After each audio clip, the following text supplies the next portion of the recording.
പാചകപ്പുരയിലേക്ക് വെള്ളമെടുക്കാൻ pipe തുറന്നപ്പോൾ ലഭിച്ചത് അപൂർവ ഇനം മത്സ്യം. പത്തനംതിട്ട വെട്ടൂരിലെ ക്ഷേത്രക്കിണറ്റിൽ നിന്ന് ശേഖരിച്ച വെള്ളത്തിൽ നിന്നാണ് വ്യത്യസ്തമായ ഭൂഗർഭ മത്സ്യത്തെ ലഭിച്ചത്.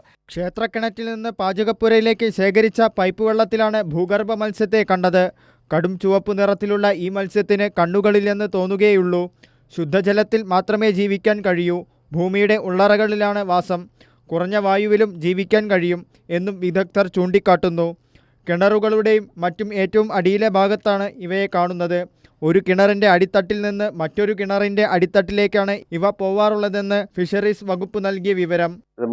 മുൻകാലങ്ങളിൽ പത്രത്തിൽ ഒരു പ്രാവശ്യം വന്നിട്ടുണ്ട്. ചെങ്ങന്നൂർ സൈഡിൽ നിന്ന് ഇങ്ങനെ മീനെ കിട്ടിയിട്ടുണ്ട്. അതിൻ്റെ അടിസ്ഥാനത്തിലാണ് ഫിഷറീസിനെ ഇതിൻ്റെ ഫോട്ടോ ഇട്ട് കൊടുത്ത് വിവരം അറിയിച്ചു കഴിഞ്ഞപ്പോൾ അവിടുന്ന് അവർ പറഞ്ഞത് പ്രത്യേക ഇനം മീനാണ് എന്ന് പറഞ്ഞു. അപൂർവമായിട്ട് കാണുന്ന മീനാണ്. ഭൂഗർഭ ശുദ്ധജലത്തിൽ വളരുന്ന മീനാണെന്ന്.